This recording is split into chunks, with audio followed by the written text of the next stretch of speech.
What is up to all the good people of America and good people of this world? Matthew here. So first let me start with my buddy John from church. He said, Matthew, I watch your videos, man, and you got a great message. You guys seriously, but like you curse way too much. And I said, I know, dude, I know. I've been in the streets living like an animal. I said, listen, when I get around women, I don't curse at all. I don't curse at all because it's like, you know what I mean? I respect them. But like when I'm just telling these stories, yeah, I get caught up in the emotion. I've been in the streets, and believe me, like I say it all the time, it sounds so ugly, all the cursing that I do.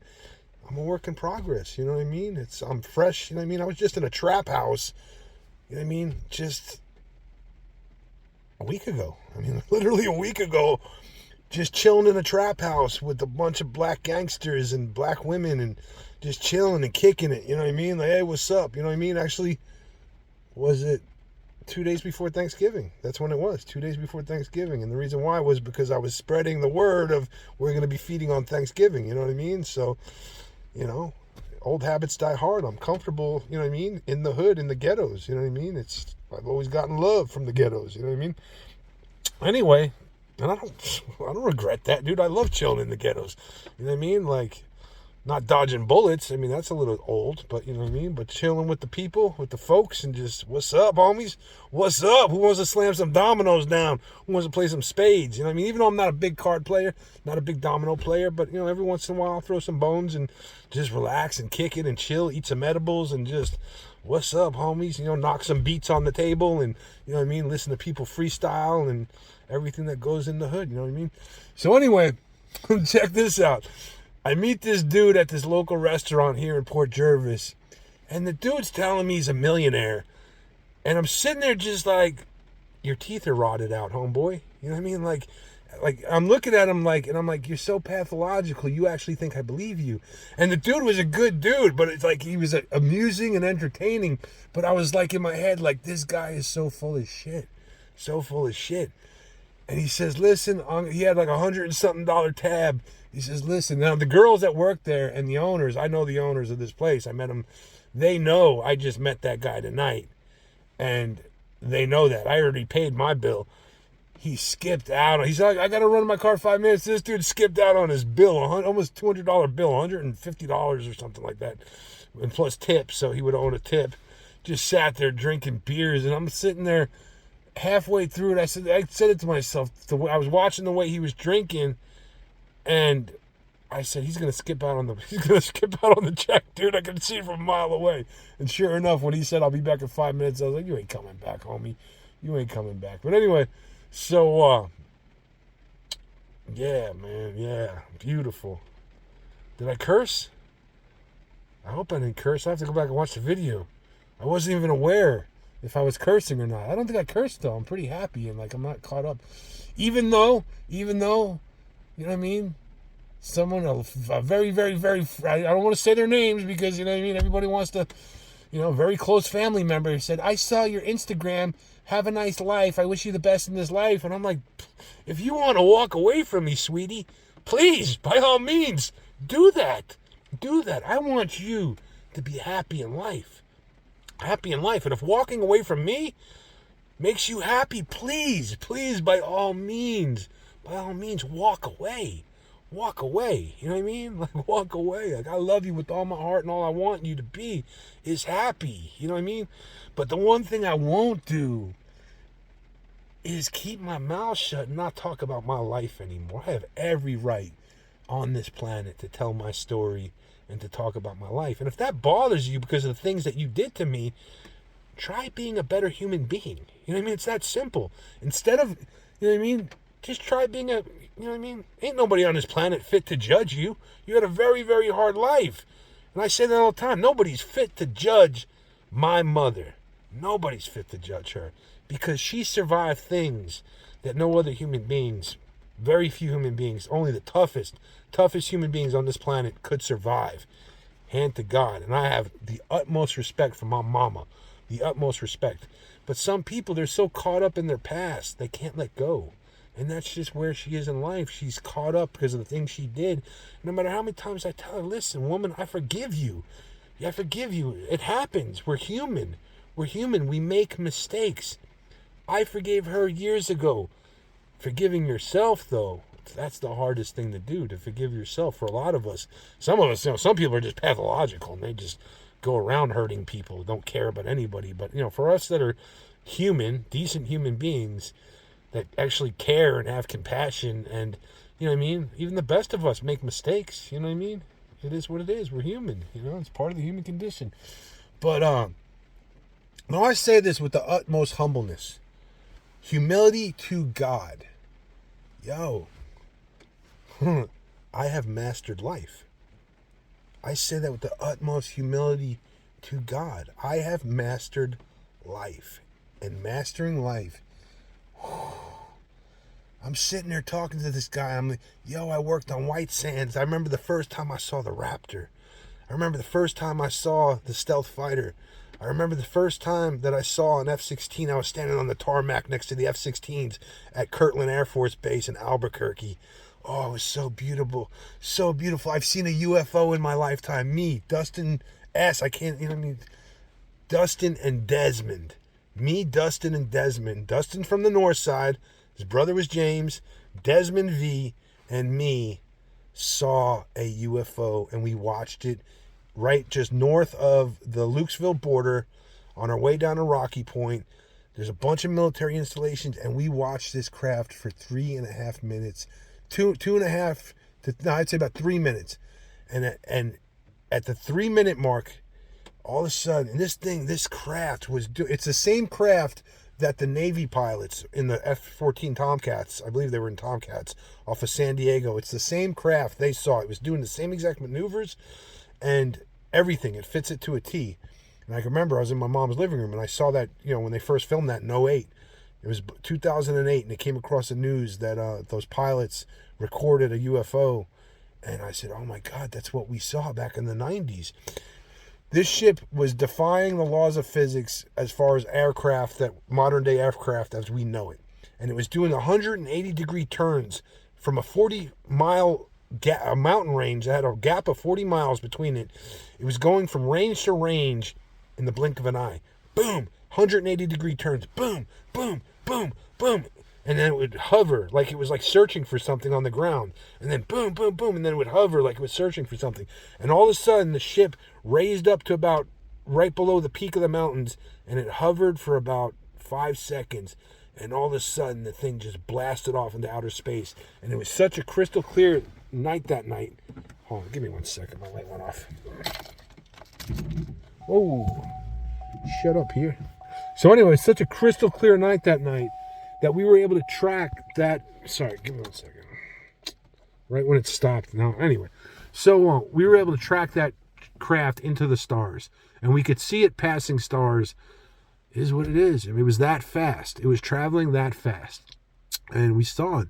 And it's like, dude, I study like Neuralink. I study, nanotechnology with nanocarbons and, Space Link and all of the technology, physics and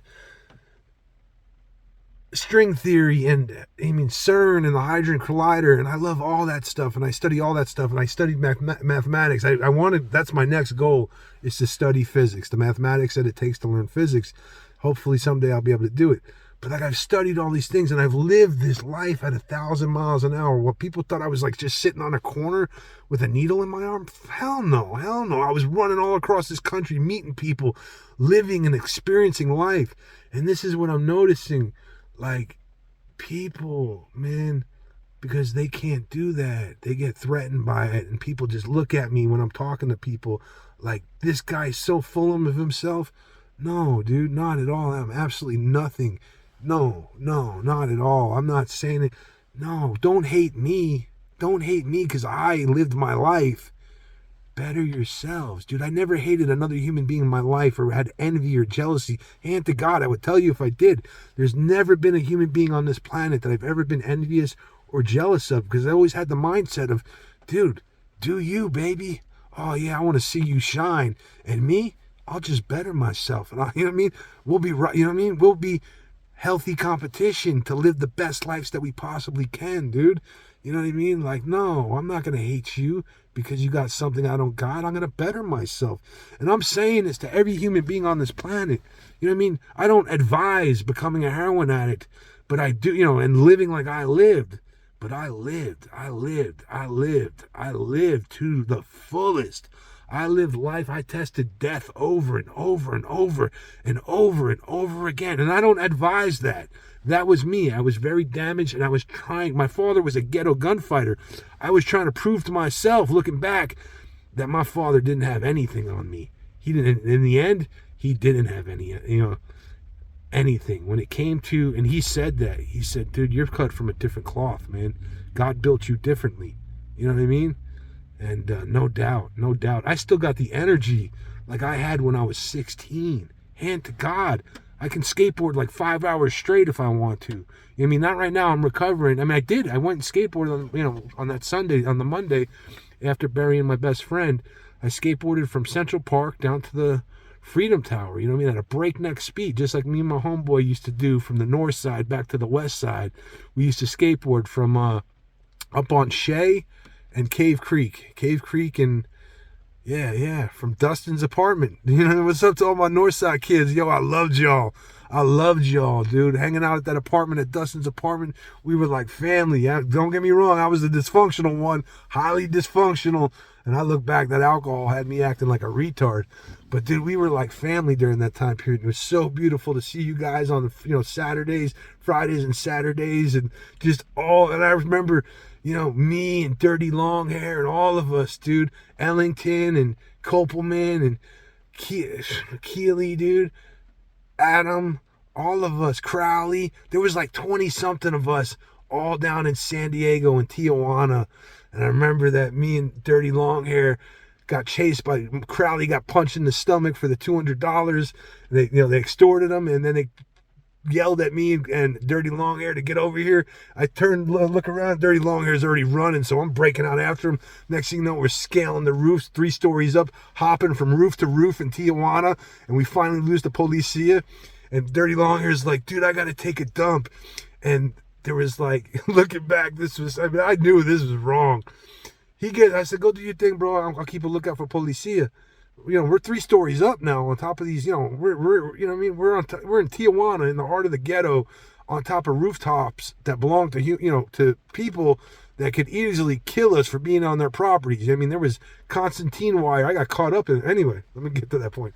So he gets done from taking a dump, and he says, yo, Miguel, check this out. I said, what? What'd you do? He said, check this out. He's got the biggest shit-eating, so I wasn't trying to curse, but shit-eating grin on his face that was so beautiful. And he just grabs this. There was 2 sleeping bags. I guess there was like homeless Mexicanos, you know what I mean, sleeping on these rooftops. And he just pulls back the top layer of the sleeping bag, and he took a dump in some Mexican sleeping bag, and I just saw it from a mile away. They're going to come home drunk, and they're going to slide into that sleeping bag. Oh, I don't want to be them, dude. I said, you were so wrong, bro. You were so wrong to do that. And he was like, fuck these. You know what I mean? After with the policia, they were trying to kill us, dude. They were trying to kill us, over nothing, just because they wanted to extort us. And, yeah, dude, that was the best. I remember being on the beach the next morning, and what was her name? She lives in New Orleans now. I seen her online. Nicole? Was it Nicole? I think it was Nicole, maybe. The girl with the brown hair that lives, the North Sider that lives in New Orleans. She said, Matthew, what the hell did you do to your back? And I was like, what are you talking about? And she's like, you got slash marks all over your back. I got caught up in the Constantine wire, and I had X's. She's like, you got X's, slashes of X's all over your back. And that's what it was. And that stuff was so sharp that I didn't even feel the razor cuts on my back. You know what I mean? And I never actually got to see it because it was on my back, and I was too stupid to put 2 mirrors together. But so I never actually got to see how bad it was. But they were like, yeah, it's pretty bad. It's pretty bad. I was like, cool, I'll survive. But yeah, live your lives, dude. Live your lives. I mean, you don't have to do the crazy things that I did. You know what I mean? But get free. That's what it is. As human beings, we're so caught up in ourselves and like what everybody's going to think about us. And it's so hard to get free and not care. Dude, I don't care anymore. Like, you know what I mean? I could sit here and sing and not care if you judge me or not, knowing that I'm not the best singer, you know what I mean? But I'll get better in time. I used to be very, very good at singing. People, you know, as other people said it to me, you know, but I smoked cigarettes and I destroyed myself because that's what this world does to us. You know what I mean? If we allow it, we're taught wrong. A lot of us are taught, most of us are taught wrong as Gentiles. We are taught wrong from the very beginning. You know what I mean? Like if you look at the way the Jews live, dude, they teach their kids from day one. I mean, program them to be healthy, you know what I mean? To a certain extent, to a certain extent. But yeah, like when you read the Talmud, both versions of the Talmud, there's answers for everything in it. You know what I mean? You loan your fellow Jew money and you charge them interest. What do you do? There's answers that the rabbis recorded answers for everything. And this is the beautiful thing, dude. I say this with all humility to God. All humility to God. And I mean that with all my heart. I am nothing. I'm absolutely nothing. I had learned the same things that it took the Jews 2,000 years, 2,500 years to learn, to record. I learned a lot of those lessons in life. The overwhelming majority of them that I read in the Talmud through life experience, because I lived from almost the day I was born at 1,000 miles an hour. At 1,000 miles an hour. Since the day I was born. And all that experience in this lifetime just gave me like infinite wisdom. I'm nothing, dude. It sounds like I'm an arrogant human being. No, dude, not at all. I'm just grateful to be alive. I'm just grateful to be alive. And this gentleman sitting across from me, he's so caught up in just all his vendettas and like he's talking bad about women. I'm like, no, dude, no, you're just not a strong man. Every woman that I ever had loved me. I can honestly say no woman, I don't believe, you know, and even if they did, I don't care. But I honestly don't think the 3 women that I had long-term relationships with, I don't think any single one of them ever cheated on me. If I had to put money down, did they cheat? No, none of them did. None of them did. You know what I mean? They left me when when I was too just broken. And they finally, you know, after I told them, listen, honey, you think you want me, but you don't want me. You know what I mean? That's just because I was damaged. You know what I mean? Not now. No. You know what I mean? Hell no. Like, yeah. No, I can make you smile every day of your life. You know what I mean? Because, yeah, I paid my dues in this life and I've mastered life and I know what I want out of life. I've had so many bad days that, hell no, I don't want any more bad days. I want to smile. You don't know what it's like. A lot of you do know what it's like. I say that like I'm unique, and I'm not. I'm not unique. I know my life might have been magnified by 1,000 because of the way I lived and all the pain and damage and suffering that I endured. But the average person, you know, that's what I was about to say. When you can't smile, when you can't laugh, when you can't even cry. I couldn't even cry. Like, I can literally count my grandmother, Margaret Kasha. I cried. Actually, barely though. Barely. Spanky, when I lost my dog, that's the first time that I cried. I never cried for human beings. And, because PTSD, dude. You know what I mean? I had PTSD by 5 years old. I mean, your 5-year-old kid getting guns put to your head, it's going to give you PTSD. And, yeah, that's what it is. It mutes your nervous system. So anyway, but yeah, I mean, live your lives, dude. Get free. You know what I mean? Get free. For those of you that are searching, you know what I mean? Like, if you think you got PTSD, like I had it, don't run out and do it, but start researching DMT. If you feel like PTSD is keeping you from living a healthy, productive life and feeling, I never knew. I mean, don't get me wrong, as a little child, I felt for the first, no, I didn't. I don't think I did because of the circumstances of my birth. I came into this world as an unwanted child. And I don't, even as a 5-year-old boy, so my point is, when I finally, so what DMT does, it resets your nervous system. Now, don't get me wrong, it's a spiritual thing. You can't just run out and do it. I studied it for 5 years off and on before I finally, they say, shaman will tell you, you'll know when it's your time to do it. And that's exactly what happened. I had gotten surgery on my leg. I had a Campbell's soup can sized chunk of flesh taken out of my leg. I was clean and sober, and I had 5 pounds of heroin still. I had fentanyl pills. I had all this stuff, and my leg got infected. It was 3 days infected now at this point, and it was just, oh my God, it was so painful. And I was like, I don't want to do painkillers. I don't want to take them. And my homeboy, the guy, the one that had the baby, had given me DMT, and something said, do the DMT. And when it reset my nervous system, I was like, oh my God, is this how normal people feel? I felt love. I felt self-love. Like, I love myself. I can't harm myself anymore. And I haven't done a DMT trip. I went back to having PTSD, but now I'm starting to feel I am. Like, dude, I don't smoke cigarettes.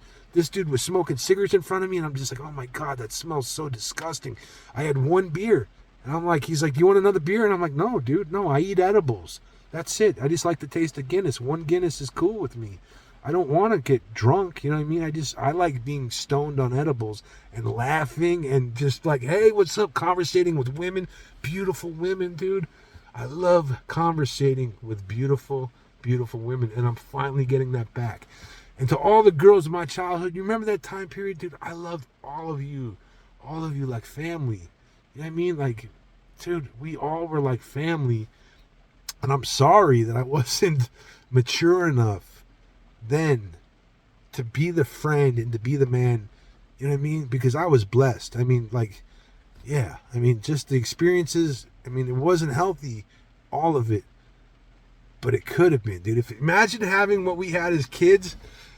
And I know I'm thinking in the past, and I'm not, but like, imagine having that, the support and the love, like actually love, like really holding each other down.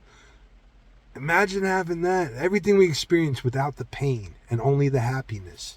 You know what I mean? It's dude, I'm telling you, that's what I'm going to have in the future. You know what I mean? Lifting them up, dude. I don't tear them down. I lift them up. Females, human beings, I lift them up. You know, you are the shit, baby. You are the shit. You are beautiful. You are sexy as fuck. Oh my God. Whatever man lands you, damn. You know what I mean? He's going to be a lucky man. You know what I'm saying?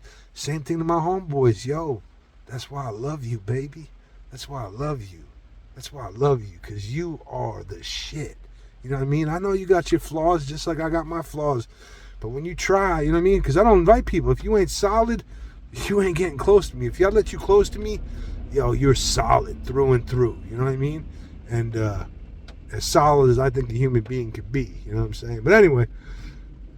Oh, dude, and this is the thing is, like, I'm not even going to share about it, but I got things going on in my life right now that people wouldn't even believe. Like, my life is about to change.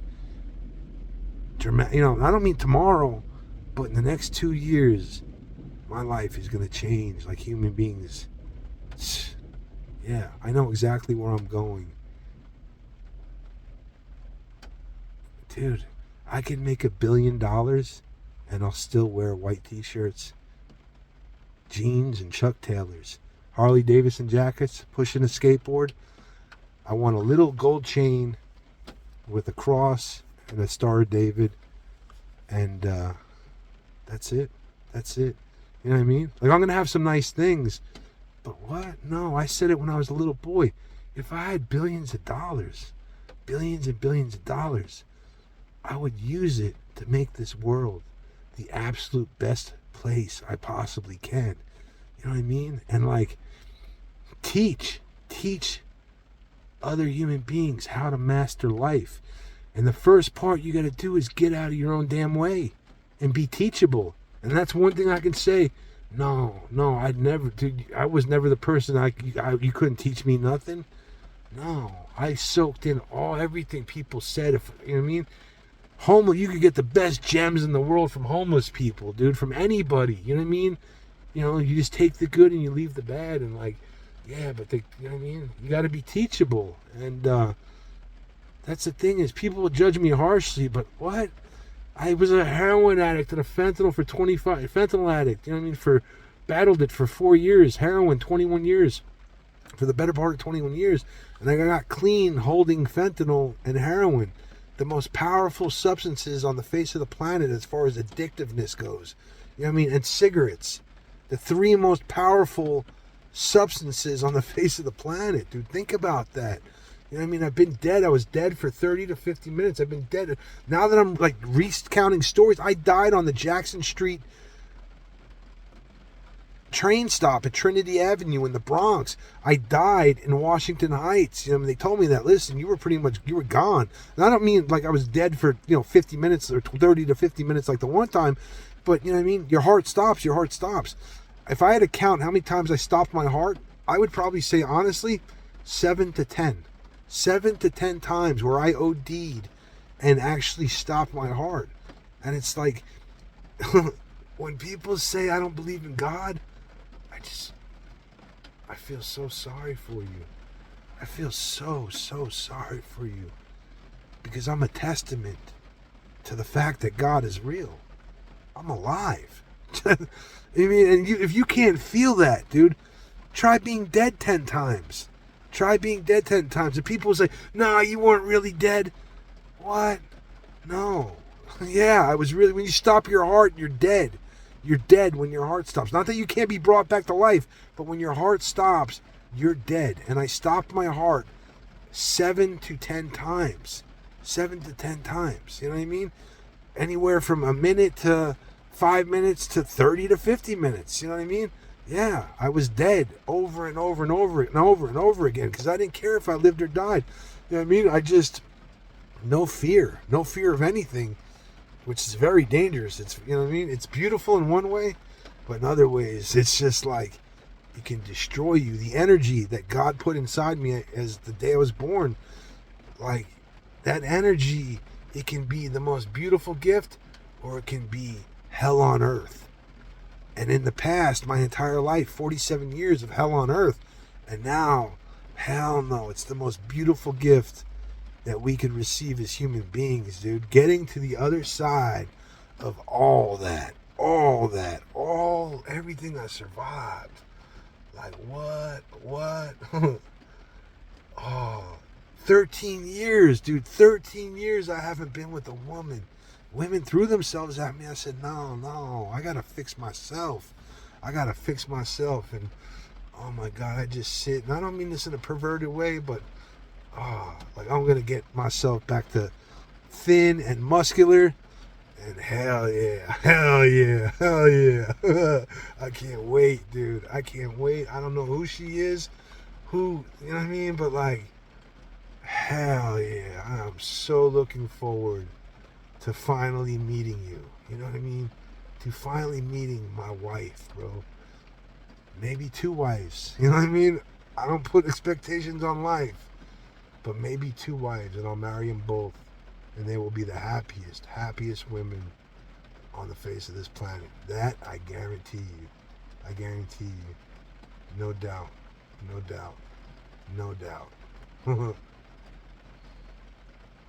It takes a special kind of woman. It takes women that are in the same place that I am. You know what I mean? Like, no. I'm never wasting another second of my life on being angry and hatred and insecure and all that. What? No. I mean, I got all that I need. Look at all the love I found. Yeah. I won't run from no one jack move, waiting for the Kingston sound. Baby, I'm gonna give you love so sweet.